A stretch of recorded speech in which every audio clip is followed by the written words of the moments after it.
ลืมว่ะเกือบลืมตลาดเสาโอ้เดบอนก็อย่างว่าปีเปรย์อะไรเป็นอยู่นี่เนาะฮอดแล้วตลาดเสาโอ้บุกคือเก่าเนาะสำเร็จสำนึกอยากจื้อเลยเนี่ย เปลี่ยนไปแล้ว โอ้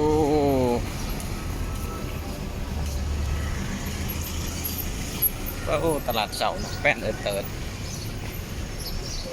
หลังจากห่างหายไปดนเนาะกลับมารอบนี้ต่างเก่าว่าเกือบบุจือว่ะมอนคล้ายเขาจีกับบุเห็นละ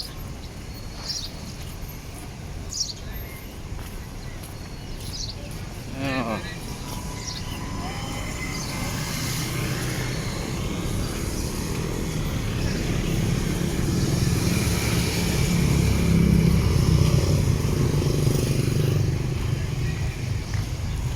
ไปปักสั้นเลยเนาะเด็ดปักสั้นเด็ดทุเรียน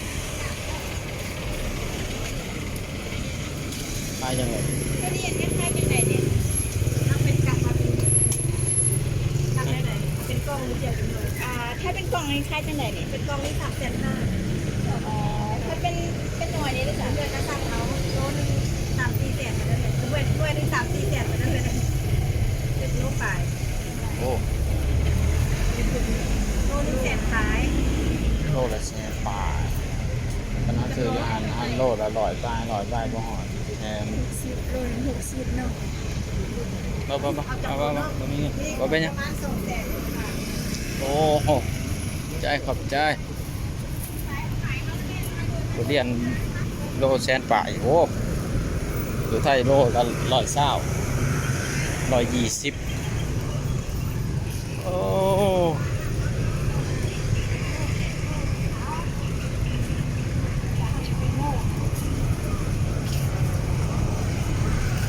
เกือบเลื่อมคิวรถตลาดเช้าอ่ะโอ้ฟังนั้นก็ออกเบิดเลยโอ้ฟังนั้นบ่มีเบิดเลยเนาะแป้นเติร์ดเบิดเลย ก็เลือกมาแล้วเนาะ นี่แต่กอกมุมแล้วบ้านเนี่ยอ่านนั้นออกหมดแล้วไป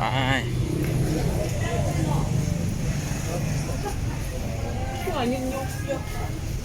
ดินแดง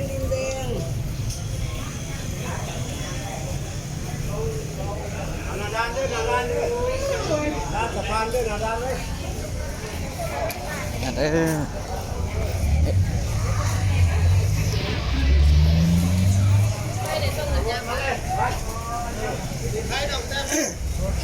เดี๋ยวกระจกขึ้นก่อน เล่มีใส่นี่ให้เขาแช่เขาสปอร์ตให้พอดีมาฝากเครื่องพอดีได้นี่โอ้คนทรง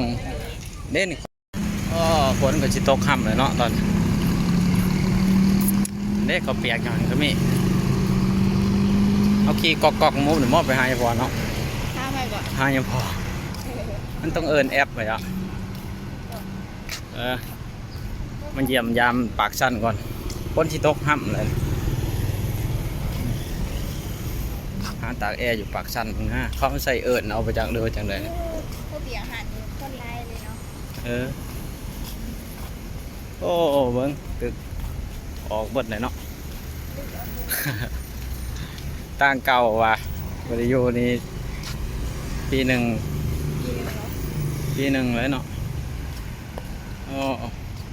ปีแล้วมั้งเดี๋ยวเจ้าสิกินน้ำบ่ เป็นยังก็เปียกฮะบอกว่าเขามีไข่แล้วหอยยางไปในหอดซาลาแดงนี่นี่ แม่เลิกว่าสัน เฮ้ยจะไปหายาพอได้สัน แม่นั่นยังหลงจะหายนะพ่อว่าตอนกะมาบ่จังสิหาเสร็จแล้วเด้ เบิ้งก่อน แต่ยังพอกันเนาะเยอะเด้อเดี๋ยวนี่จะโมง11 โมงบ่ 11 โมงปลายแวะกินเขาวน้องครูบาก่อนบ่ แม่ขอเขาครูบาอาจารย์กินก่อน ใครได้กินข้าวจี่เลือกชุดน้ำพึ่งฮ้อนครัวอันนั้นดิครัวสะสมที่เวียอยู่นี่เลยเห็นปะ เนาะ ปากสัตว์จะพูอาหารเนี่ยง ใกล้เติบด้วยพ่นในปากสัตว์คิดว่าตัวนี้บ่ได้แม่นได้ แม่ว่าตัวนี้สัตว์ พ่น อ้าวพูด เออ เออย่าง ไปบ่แม่นนะ แม่รู้เลยเนาะ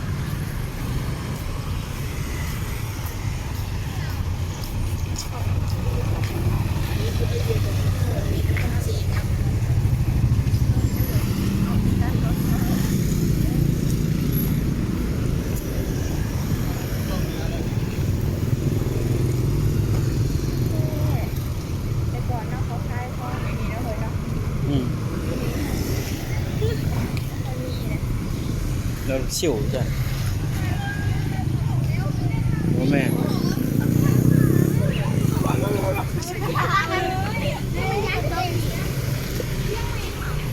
โมเมนต์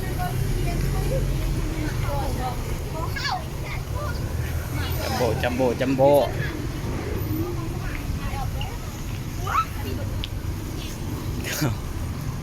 มันจะยางมันเลยเขาบ่ทันได้กิน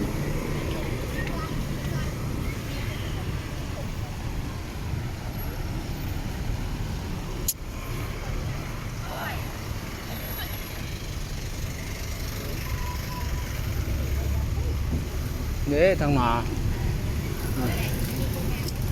าได้เลยยังว่ายางไปฮอดสระแดงนี่ดอก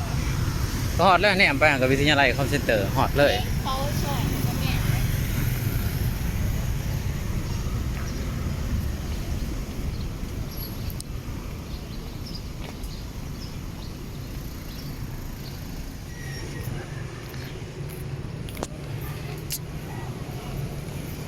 โอ้เครื่องดื่มเย็นๆ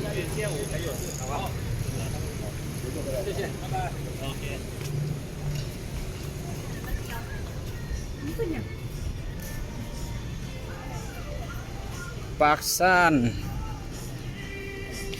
นะไปทางนั้นก็ได้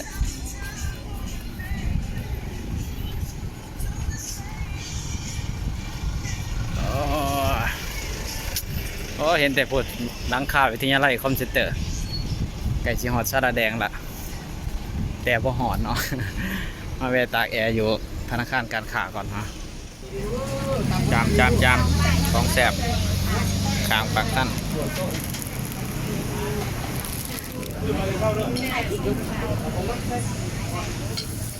แกมลงไม้ไรโอ้ตลาดเสาเนาะบอนเก่าเกือบบ่จือ รถ ไปอ้าวเกือบลืมว่ะแป้นเติร์ดเบิ่งตลาดเสาเนาะเขาไปทางไหนคือเก่าบ่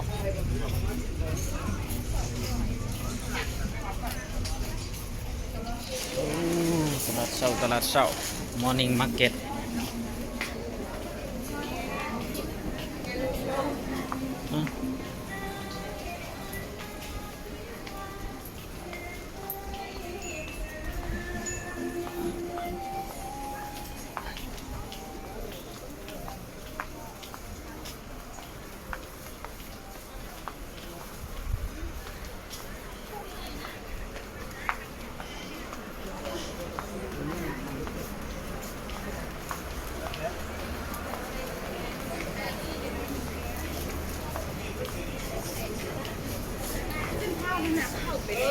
แจ้งเขาพูดเลยคุณโดนไปเกาเหลืองไปหลายไปหน่อย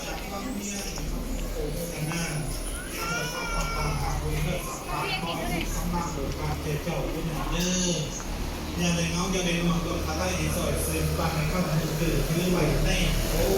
เก่งมาก ได้เลยรถมันจะประตูใส่เนี่ยบ่รถกระบะพานว่ะ นี่จัมโบ้ไปเลยบอกคอมพิวเตอร์ถือกลับไปแต่นี่ไปหวยโฮงนี่เท่าไหร่ ไปห้องว่ะเล่ไปห้อง ถามก่อนได้แล้วเท่าไหร่ละ ถามมึงเหรอ